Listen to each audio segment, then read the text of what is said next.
اہل بیت اطہار اور صحابہ کرام رضی اللہ تعالیٰ عنہم کی زندگیوں سے اثار اور سخاوت کی مثالیں۔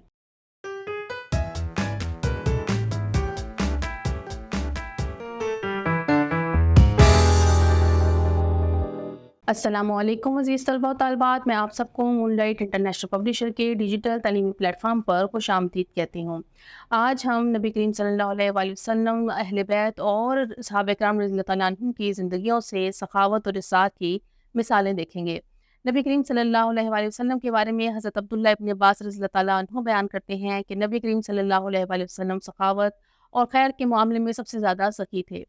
حسنین کریمین جو کہ نبی کریم صلی اللہ علیہ وآلہ وسلم کے نواسی ہیں، وہ شکل و شباہت کے علاوہ سیرت و کردار میں بھی نبی کریم صلی اللہ علیہ وآلہ وسلم سے بہت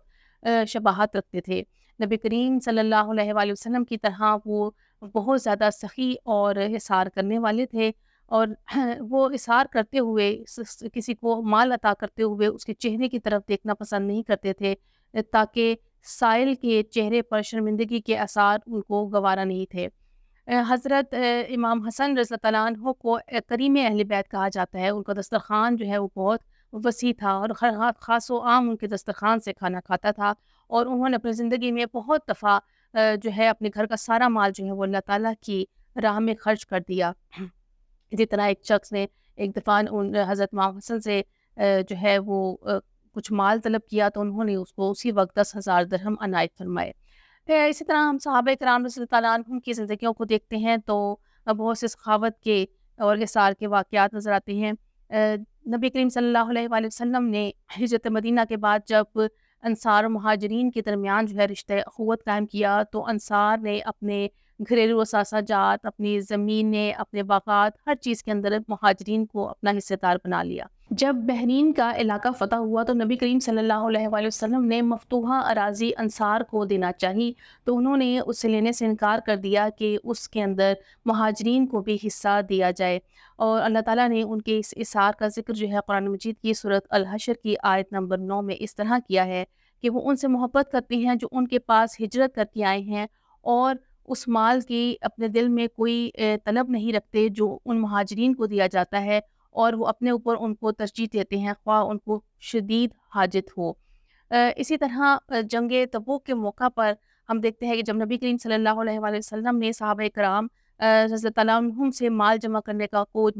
کا حکم دیا، تو حضرت عمر فاروق رضی اللہ تعالیٰ عنہ اپنے گھر کا آدھا مال جو تقریباً 2 درہم تھا، انہوں نے نبی کریم صلی اللہ علیہ وآلہ وسلم کی خدمت میں پیش کیا، اور انہوں نے اسے سوچا کہ آج میں حضرت ابوبکر صدیق پر سبقت لے جاؤں گا، اور کچھ ہی دیر کے بعد حضرت ابوبکر صدیق رضی اللہ تعالیٰ عنہ نبی کریم صلی اللہ علیہ وآلہ وسلم کی خدمت میں اپنے گھر کا سارا مال لے کر آ گئے۔ تو نبی کریم صلی اللہ علیہ وآلہ وسلم نے ان سے پوچھا کہ اے ابوبکر، تم نے گھر والوں کے لیے کیا چھوڑا؟ تو انہوں نے کہا کہ اللہ اور اس کا رسول۔ اسی طرح اسی جنگ کے موقع پر ایک صحابی جو تھے، ان کے پاس دینے کے لیے کچھ نہیں تھا، تو انہوں نے سارا دن ایک یہودی کے باغ میں مزدوری کی، اور اس کے عوض میں اسے چند کھجوریں ملی، تو اس نے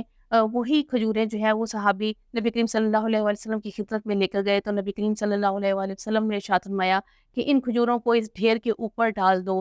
کیونکہ جس اچھی نیت کے ساتھ یہ لائی گئی ہیں وہ قابل قدر ہے۔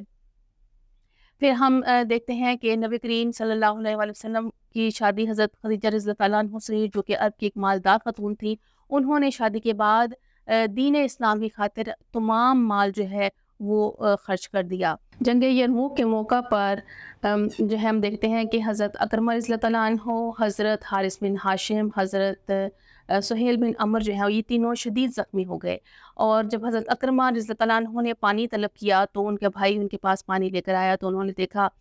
کہ حضرت سہیل جو ہے وہ پانی کی طرف دیکھ رہے ہیں، تو انہوں نے کہا کہ نہیں، پہلے میرے اس بھائی کو پانی پلاؤ، اور جب پانی جو ہے حضرت سہیل رضی اللہ عنہ کے پاس لے جایا گیا تو انہوں نے دیکھا کہ حضرت حارث جو ہیں وہ پانی کی طرف دیکھ رہے ہیں، تو انہوں نے کہا کہ نہیں، مجھ سے پہلے جو ہے حضرت حارث کو پانی پلایا جائے، اور نتیجتاً ہوا یہ کہ تینوں کے منہ میں پانی کا ایک بھی قطرہ نہ گیا، اور تینوں ایک دوسرے کو اپنے اوپر قربانی کا مظاہرہ کرتے ہوئے ایک دوسرے کو سبقت دیتے رہے، اور تینوں ہی تشنہ کامی کی حالت میں اس دنیا سے چلے گئے اور شہادت کا مرتبہ پایا۔ ہم صحابہ کرام رضی اللہ عنہم کی زندگیوں سے اور اہل بیت کی زندگیوں سے جو اِثار اور قربانی کی ان مثالوں سے سبق حاصل کرتے ہیں کہ ہمیں زندگی کے ہر معاملے میں ہمیشہ سخاوت سے اور اِثار سے کام لینا چاہیے تاکہ ہم دوسروں کی ضروریات کو بھی پورا کر سکیں۔ اللہ حافظ۔